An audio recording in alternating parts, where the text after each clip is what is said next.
guys, I'm doing this. I said I would do this in the past. Now I'm gonna do it. So,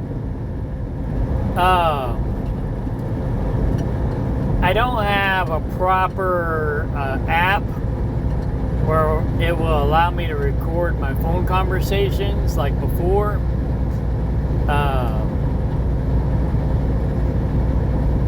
They used to be good, and then they weren't good anymore, and I haven't tried any new ones out yet.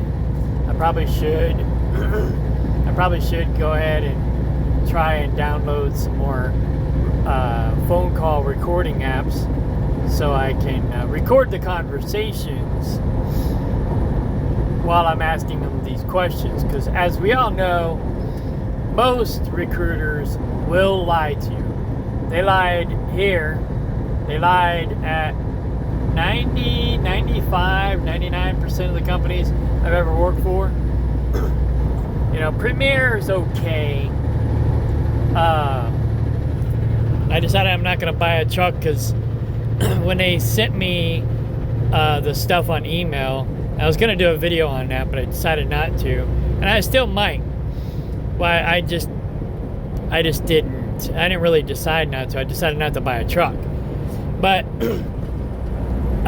in the email, they were talking about these different things that I get and don't get and whatnot. And it was like, I'd say 10% of the company driver stuff was a lie. Like, for example, they said that when I hired on, they said I would get, or before I got hired on, they said I would get 2 days. I'd only be working 5 days a week. I get 2 days off every weekend. I was like, all right, cool. Then I got hired on, and they're like, oh, no, that's most of the year, but the exception is 3 months out of the year, 2 or 3 months, I can't remember exactly. I think it was 2 months.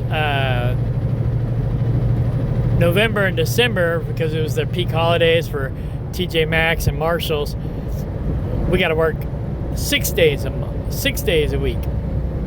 And I wasn't too happy about it, but I was already in the door. So I conceded and I accepted it. Well, 2 months turned into 3 months. Then 3 months turned into 4 months. And then 4 months turned into 5 months. And that's when I was like, fuck this shit, I'm out of here.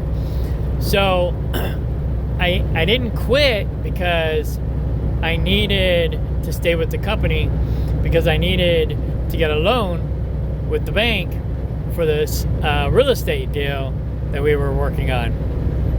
Come to find out, we ended up not needing the loan, and and that's the long story short. So I didn't need to stay here, but instead of staying in that division, I just switched divisions and I went over the road. So now I can have my 2 days off for every 10 days or 5 days that I'm out, but I can't afford to do it because I don't make as much money. They said, oh yeah, you know, you get paid for all your dropping hooks. You don't get paid for all your dropping hooks. You only get paid for dropping hooks at Home Goods. That's it. And then, and that's at the customer, or not the customer, that's at the store, not at the distribution center. So that was misleading. And then they said we get breakdown pay, which we don't get paid breakdown pay. I did at the other division, but you know, I keep reporting my breakdown pays here, and I don't get paid for them. And then they wonder why people don't want to fix their equipment. It's like the other day I picked up a trailer where it had a damaged rim, and it barely. Oh, that's another thing to add to this list.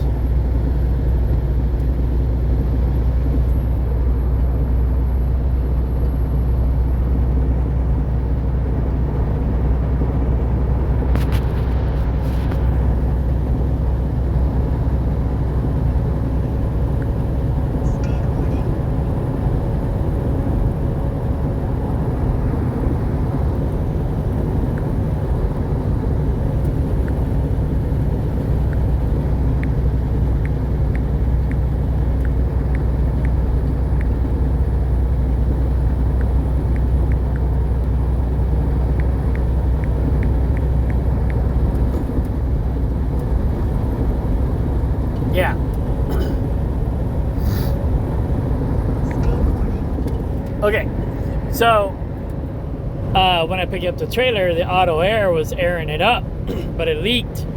But then when I got it to the shop to fix it, it wasn't leaking anymore. But the rim was bent, and it was clearly a DOT violation. Now I wasn't crossing any scales, so I could have just left it for the next guy and took it to Home Depot, because I picked it up at Home Goods because the last driver left the problem for me. So I could have just taken it to Home Depot, dropped it, and left it for the next guy. But no, I went and spent 5 hours getting it fixed, and I didn't get paid for it. And it wasn't even my problem to fix. Somebody else left it for me. You know? So, you know, it's like, I think these companies should start paying drivers for breakdown pay, because then the drivers will actually start fixing shit. I fix it whether I get paid or not, but it makes me want to not fix it, if that makes sense. You know what I mean? It's like, well, I'm not getting paid for this. Now, of course, if the company paid better, then it wouldn't bother me to have any downtime, because I already was getting paid decent. But the company doesn't even pay that great. You know, it's like they could pay better. But anyways, I mean, I'm paying my bills, but I could be making more. You know, it's like these companies, they're always saying, oh, you can make $1,800, $2,500 a week. And then you get there and you're only making like 12, maybe 15, if you're lucky. You know, and it's like, why lie to people? You know, because people aren't going to stick around if you're just going to lie to them. You know, I wouldn't have stuck around as long as I did if I didn't need that loan, or didn't think I needed that loan. Now, come to find out, I don't need the loan. So, yeah, that's another story. Long story short, we were owner financing, and we were trying to get a loan to the bank, and I needed to be with the company for X amount of months or years or whatever to get the loan. And then the people owner financing us ended up trying to scam us. And they actually foreclosed. They actually weren't paying the bills. We were paying them to pay, and everything went into foreclosure. And we bought it out of foreclosure and didn't need to get the loan. Well, we're still trying to get the mobile home, but the land has a clouded title now, and so we can't use the land for equity to get the mobile home out of foreclosure. So we're trying to come up with the money out of, cash money, or another way to finance the mobile home. But anyways, we pretty much got the land almost free and clear now. So we don't need, I didn't need to stay here. I could have went and got a better paying job. But anyhow,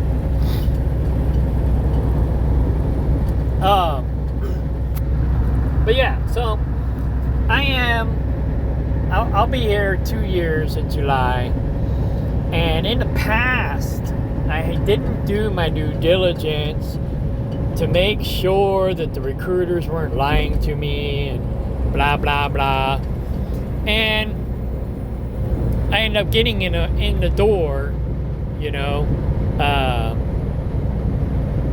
without, doing the extra homework, and then finding out, oh, well, it wasn't exactly what they said it was, and now I'm not happy because the company lied to me, and now I'm not getting what I thought I was getting, and I feel like I'm getting screwed over. So I'm going to do pretty much 6 months worth of research, and if you guys have any comments or, any suggestions, like what I should add to this list, and of questions I should be asking these companies, and what I should expect from the companies, and any company that you think I might be interested in going to work for. Because, ideally, I'd like to be with the same company for the rest of whatever, 5, 10, 20 years. At least till I get my dividends up and I can retire. But I need to make more money so I can put more money into my dividend stocks so I can retire earlier. The less money I make, the longer it's going to take. So, I'm pretty much going to sell off my other property, my 15 acres. I'm going to subdivide it and sell it and take that money and roll it over into my dividend stocks.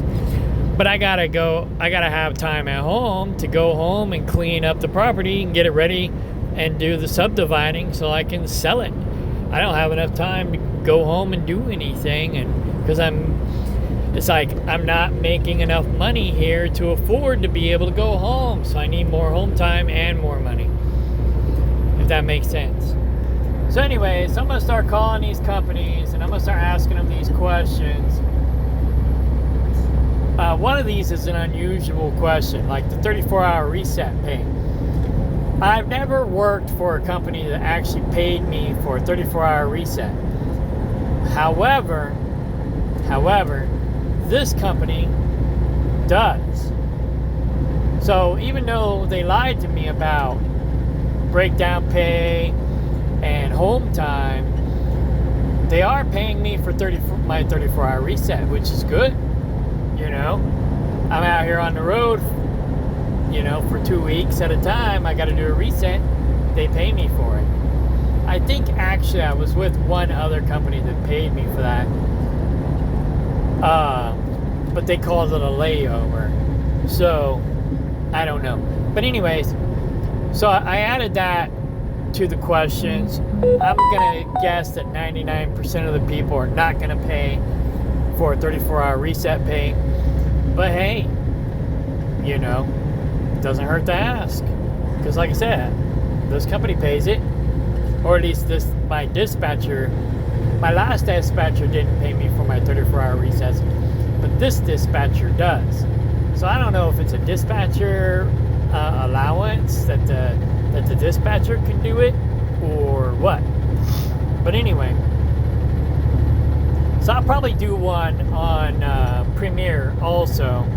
I'll go back into the email and go over the emails and give you the pros and cons of Premiere. But yeah, so this is my list so far, and I don't really care about the referral incentive, because 9 times out of 10 they don't give you the money after you recruit people. It's like I've recruited people for multiple companies, and then I find out later that they got hired on and I never got paid for it. So I don't refer nobody to nobody no more. And then Erickson Transport screwed me. They had a recruiting incentive, and I really liked the company. I didn't like Quality Carriers, but I liked Erickson Transport. And then, so they didn't own their domain name, and they used to, but they let it go. So I bought their domain name, I made a website, and I made business cards, and I made flyers, and I was out recruiting.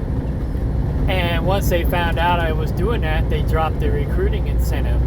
So here I was out all this money for all these business cards and flyers and the work that I did on the website, and they basically took all that away from me. And that was the first time they actually burned me, and there was some bad blood between me and the company. And then they wrongfully terminated my father, so I thought, and that was more bad blood. Come to find out, my dad actually did what he was accused of doing, but there was no proof, and they couldn't prove it. My dad denied it, and I believed him. And there was no, they claimed they had video evidence, but there was none. There was no evidence, no proof. They never provided anything. They just wrongfully terminated him, so I thought. And then come to find out later, a couple years later, after I quit, that he actually did the thing that they accused him of doing, and he lied. He lied to me, he lied to everybody. But, whatever. You know. So, but yeah. recruiting incentives. That's where I was. So I don't do recruiting incentives anymore. Fuck that shit. You know, I'll just review companies and I'll pass on what I find to you guys, and we'll go from there. So anyhow, let's see. I've already talked to 2 companies today. This one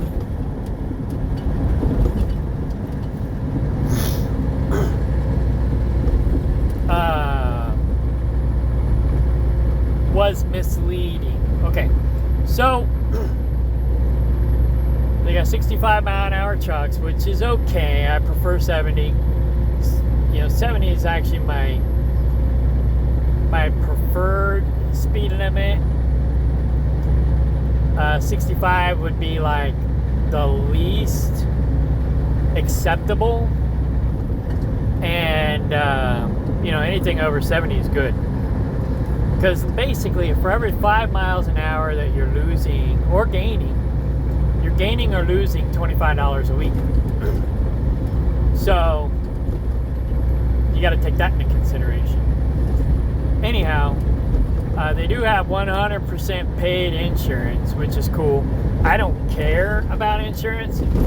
That being said, after I had my little incident last week or 2 weeks ago, whenever it was, I think maybe having insurance might not be such a bad idea, because I am still sore and stiff from falling off the back of that trailer. But I did go see my chiropractor, and he said I was fine. He said I was just really, really, tight, tighter than I have been since I've been in there. So, the fall did have some repercussions. After I talked to my brother about it, a week ago, he's like, workman's comp. And I'm like, oh, I'm fine. He goes, you say that now, but 2 weeks from now, you may not be saying that. And I'm thinking now, it's like, yeah, he was kind of right about that. So anytime you have an incident like that, you might think you're fine, but maybe you're not. You might want to follow up on it. And if you have 100% paid insurance, that would be beneficial. I don't go to doctors. I don't use doctors. I don't do pharmaceuticals. I don't trust the pharmaceutical industry or the medical industry, because the medical industry is basically taught, brainwashed, and programmed by the pharmaceutical industry. And the insurance companies won't insure the doctors if they go outside the parameters of what the pharmaceutical companies tell the doctors that they have to stay within said parameters. So the doctors, even if they do want to do something different than what the pharmaceutical company wants them to do, they can't, because the insurance company won't protect them if they go outside the box. So they're fucked, and we're fucked. So yeah, we're all at the mercy of the pharmaceutical companies if you go to the doctors. That's the bottom line. So I don't go to the doctors if I don't have to. Anyways, enough of that. So for over the road, hang on, let's go to their website. Where is their website? Oh, I didn't put it in here. Hang on. So if I wanted to be home every week, I'd get 5 cents a mile less.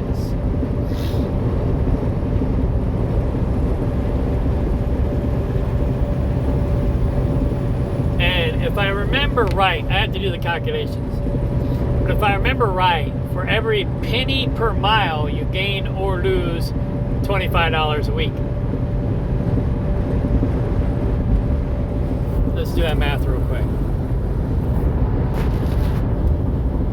We're going to average 2,500 miles a week times 0.01. Yeah, that's correct. So for every penny, gain or lose, you gain or lose $25 per week. So if I stay out for 2 weeks, I'll make an extra $250 a week versus if I go home every week. So if I go home every week, I lose $250 a week. So that sucks. Then, the way their website and the way the recruiter talked about the bonus or the dollar a mile, it made it look and sound as if I was going to get the dollar per mile in addition to the 57 cents per mile, which would have made me average about 70 to 75 cents a mile a week. But no, that's not how it works. It's 50 cents a mile, or 57 or 52 cents per mile, and then after 2,000 miles, you get $1 a mile. So you're not really gaining as much as they make it sound like you're gaining. So I'll average like 60 to 65 cents per mile.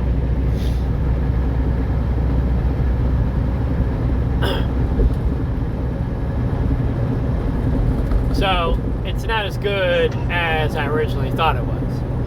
But it's 100% paid medical. If you need medical, you know, that's definitely a good thing.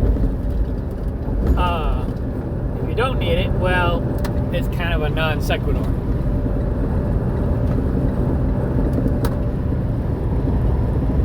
They have Mack trucks, which I've never driven a Mack.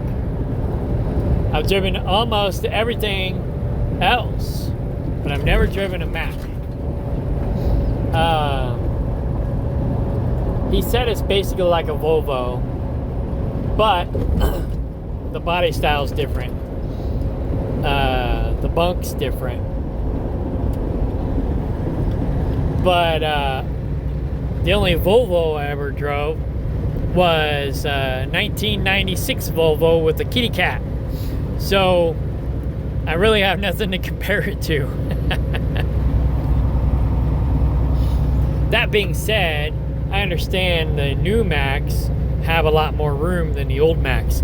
I understand the old Macks, you wouldn't have had room in the truck for hardly anything. People used to harass my mom because she had a Freightliner, and they'd tease her, be like, she couldn't drive a Mack because there's not enough room in the Mack for all of her crap. And I'm kind of the same way. I got a lot of stuff. So, you know, that's kind of the reason why I kind of avoided Macks all these years, is because of that. You know, my mom, they've always said she couldn't drive a Mack because there's no room for her stuff. Well, I got a lot of stuff too. Now, I'm not as bad as my mom, but I tend to have a lot of stuff. You know, I'm a CYOA guy. You know, it's better to have it and not need it than not have it and need it. And that's my philosophy. So, anyway, so they're out for 2 weeks at a time, 3 days off, which is less home time than what I'm getting now. The pay's better, but the home time's not as good. So, I'm kind of back to square one. Let's see, if I'm home weekly though, then I would get 2 days off, but then I would lose money. So I'm back to square one. Maybe once I get my dividends up, then I could go, you know, work for somebody like this. Their layover is only $80, where the other company I talked to, their layover is $150. So their layover is kind of crappy. They don't pay for a 34-hour reset, even though it would be probably considered a layover, but they don't pay for a reset, which doesn't surprise me. They don't have paid breakdown. They don't have breakdown pay. But they do pay detention, and I didn't get how much they pay detention, so I don't know what they pay for detention. But that's Sharky. Entering Ohio. And then the other company, I got an exclamation next to their name because why, because. Anyways, they're out of Chicago.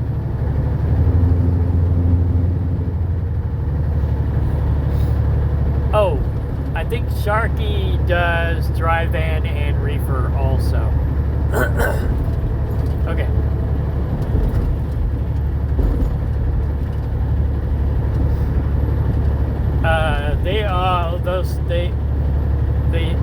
If I stay out, I think for 2 weeks at a time, 3 weeks, they will pay me 65 cents a mile, and then I can graduate up to 70, so that's good. Mostly Midwest, some East. They have a terminal in St. Louis that I would be out of, so I'd have a Midwest dispatcher, so he said chances of me going east would be rare. I told him, I don't mind going west, because they do go west also. But mostly Midwest. And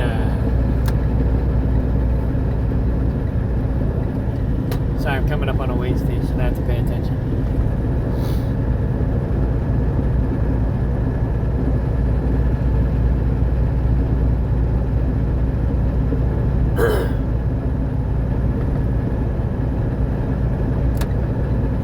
Scales open. So I gotta go in. I gotta pause this video. I'll be back.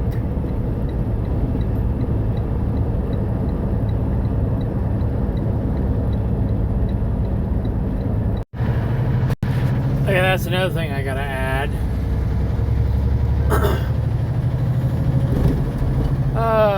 Trucks.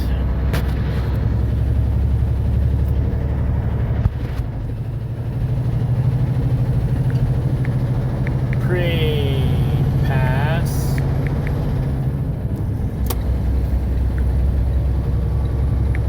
Toll. Pass. And I thought of something else, but then I forgot it. Anyway. Oh yeah.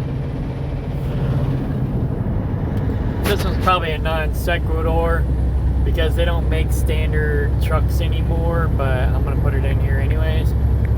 Stick or auto.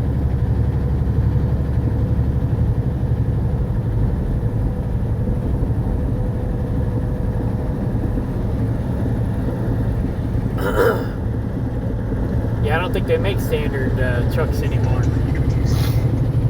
But anyway, you never know. Older companies might have older equipment. And even though I prefer a stick, especially if I'm pulling a tanker, it's kind of nice having an automatic because I can sit here and do this number, you know, talk on the phone without having to worry about shifting. The truck does everything for me for the most part. I just gotta steer. The truck speeds up, truck slows down with traffic. The truck will shift for me. All I gotta do is use my turn signal, use my mirrors, hold the steering wheel. We're, you know, becoming more and more just steering wheel holders. But yeah, you know, just sitting here holding my phone. You know, I don't even have to look at my phone. I'm just, you know, I'm paying attention to what I'm doing. I glance at the phone. But, yeah, it's a lot easier to do this with an automatic than it is with the stick. So anyway.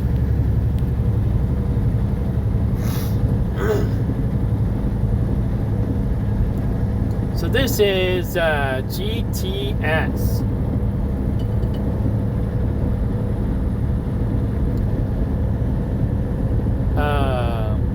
Take the first exit on the right. Alright, hang on. I gotta change highways. I mean, I really don't gotta do much. The truck in front of me is kind of adjusting my speed for me. He's slowing down. That's nice. I mean, like I said, that's the nice thing about these newer trucks. I don't, you know. Oh, and another thing too is it slows down when you turn the wheel a certain degree. The truck automatically kind of like stops the acceleration. So it kind of adjusts your speed with the curve as well. It's kind of nice. But yeah, I can just stay here and go with the flow and not worry about my speed limit because the truck will just adjust. The newer trucks will adjust all the way down to 0 miles an hour, where this one here, it will only adjust down to like 30, and then I gotta take over. But anyways, so GTS, they're out of Chicago.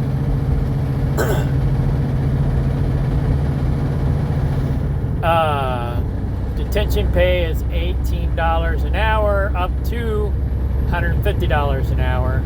I mean $150, and at that point you're on layover pay, and their layover pay is $150. No breakdown pay.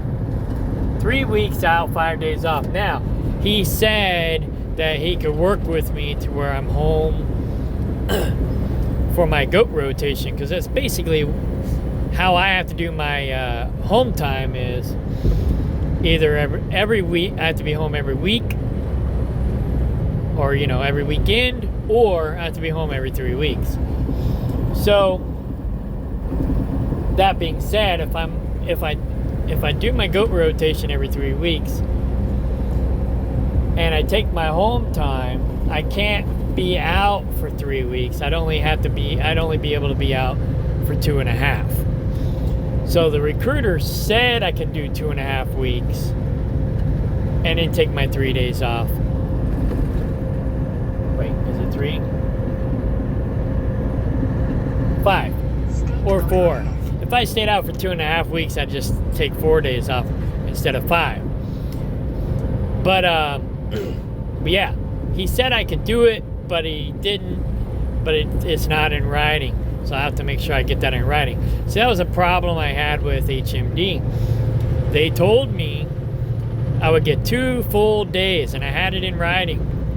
And then they tried to just only give me a 34-hour reset at the house, and I'm like, well, no. The recruiter said 2 full days, and I had a screenshot of the text message. 2 full days, and it was like pulling teeth to get them to enforce it. And they just kept giving me the runaround, and I kept having problems. That wasn't the only problem I had with HMD. The dispatcher at HMD will make or break you. If you have a good dispatcher, you'll be fine. If you have a shitty dispatcher, you're fucked. Period. Otherwise, the company's not that bad, I don't think. I thought the company was overall pretty good. But my first dispatcher, great. Awesome. No problems. My second dispatcher, so-so. Third dispatcher, piece of shit. Fourth dispatcher, piece of shit. I could have, if I would have stuck around, I could have got a better dispatcher, because I wanted to switch to my substitute dispatcher, and he would have possibly maybe honored the agreement that I had with recruiting. But by then I was done. I was like, fuck this shit, I'm out. But I probably should have stayed, and I probably should have gave that guy a chance, because overall HMD was a pretty good company. Overall, if they would give me 2 full days off at home, I would go back. And then I would just filter out the dispatchers till I got a good one. Now they have dispatchers in other countries, so that's why I have that on my questionnaire too. It's like, so I asked these guys, because the recruiter had an accent, and so I was like, do they have American, do they have US dispatchers, or are they overseas like HMD? So I asked them that. But anyways, they have Freightliners and Volvos, so I'd rather drive a Volvo than a Freightliner or a Mack. So I would try to get a Volvo if I went to work with this company. I don't know who I'm going to go work for yet. But by this time next year, I'll be with somebody else. State border ahead. Anyhow. But like I said, I want to do my homework. I want to do better homework. I did my homework with HMD. And most everything I saw was good about HMD. And like I said, most everything about HMD I didn't really have a problem with. So overall, they were pretty good. So yeah, and I actually did my homework on them. But the problems that I had with HMD did not show up when I did my background check on them, if you will. So yeah, so I'm gonna try to do more homework before going to the next company. Like I said, I'd go back to HMD if they give me 2 days off, but they won't. It's only a 34-hour reset. Oh, and they also won't let you go home during the week. It has to be on the weekend for a 34-hour reset. That's just the way they work. And it's like, well, you can't get anything done on the weekends, like at court or, courthouse, like doing your tags and stuff like that. But another thing that was good about HMD that I didn't realize in the beginning, they probably told me about it, but it went in one ear and out the other, was I had PTO. And I could have used my PTO for days that I needed to do business stuff. So that's another thing I should have on my questionnaire is PTO. So I'm gonna go put that on there real quick. Put that under home time. Probably should put, yeah, I'll just put it under home time. Oh, PTO.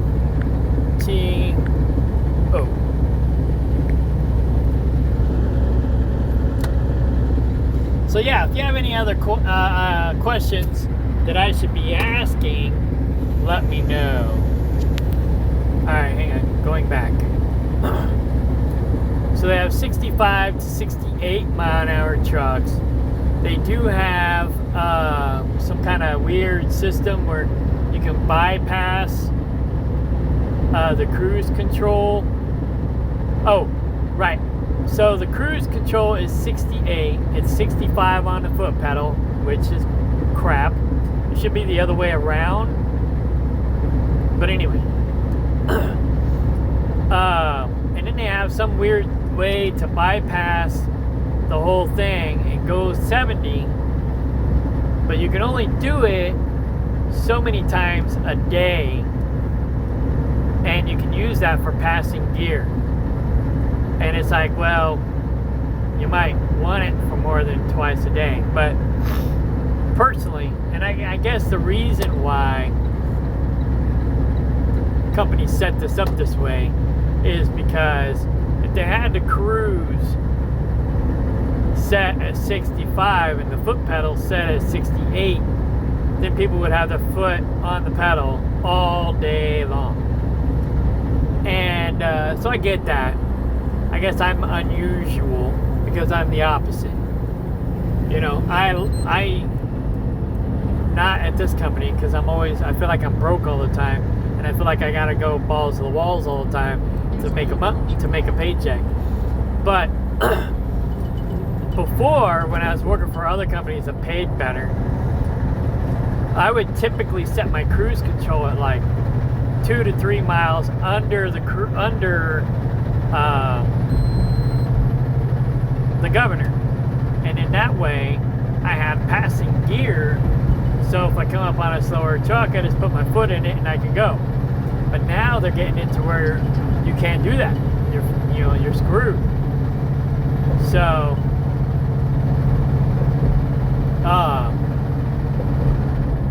yeah, I don't like that.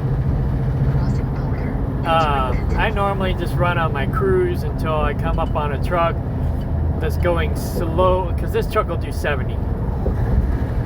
So I just run my cruise until I come up on somebody who's doing less than 67, 68, and then I put my foot in it and I go around them. But if they're doing 67, 68, 69, I just let my truck adjust to the speed they're going, and I don't even bother passing. It's going to take me forever to freaking pass. And I hate being that guy. I hate being behind that guy. So I don't want to be that guy, if that makes sense. So I only pass people if they go in 65 or less.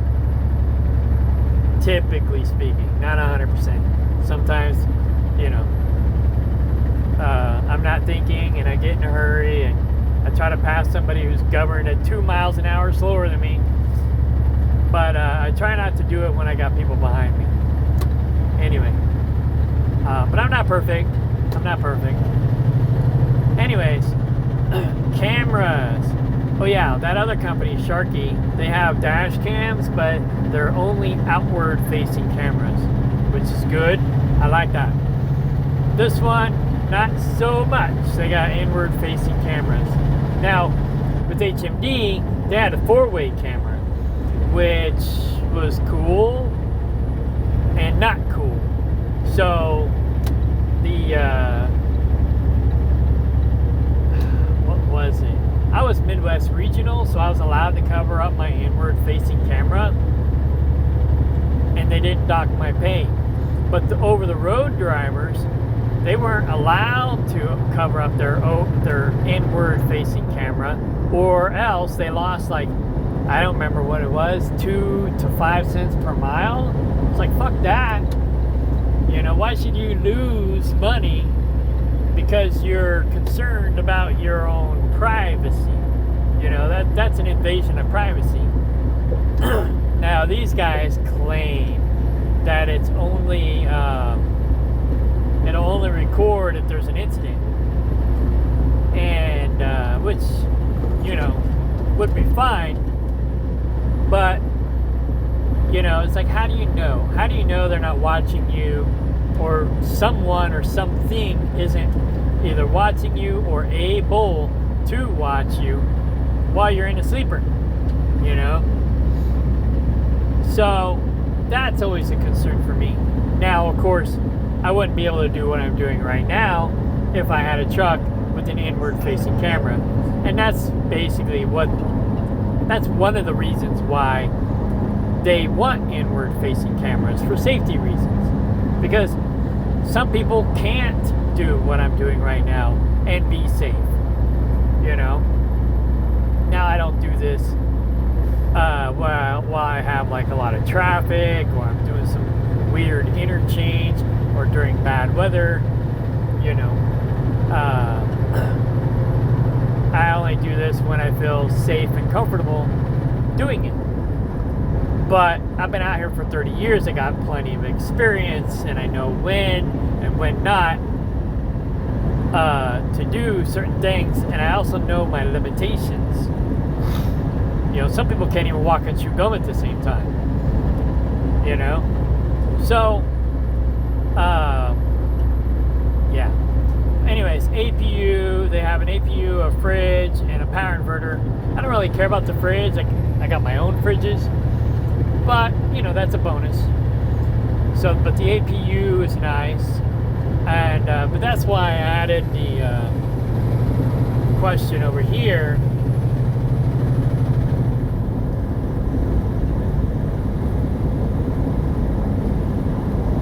About the equipment. A lot of companies will put an S-bar in the truck, but they don't put any kind of air conditioning unit. This truck does not have an AC.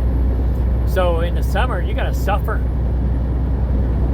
And they won't let you idle the trucks. They have that 5-minute shutdown thing. Now, because my S-bar heater quit working, they bypassed my 5-minute shutdown, so I actually can idle the truck. But my air conditioner don't work either, so I'm kind of screwed there. Now, the nice thing about HMD, they had bunk heaters and bunk air conditioners, and they had an APU system, I think. I can't remember. CTI did also, I think. No, I don't remember. But anyway, I think HMD did. HMD had a nice setup on their trucks. I really liked their trucks. I was very impressed with HMD's trucks.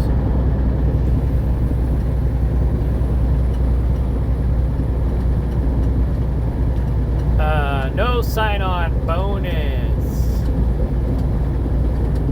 But anyways, and their dispatchers are in Chicago. So that is GTS. So anyways, that's going to conclude this video for today. But yeah, if you have anything that I should put on that list, let me know in the comment section, and I'll put it on the list, and I'll start interviewing these companies. And yeah, basically I'm looking for a company that stays in the flyover states for the most part. I don't mind going west. I don't want to go east. So if you have any suggestions on companies I might look into, put that in the comment section and I'll check them out. All right, party on. Thanks. Bye.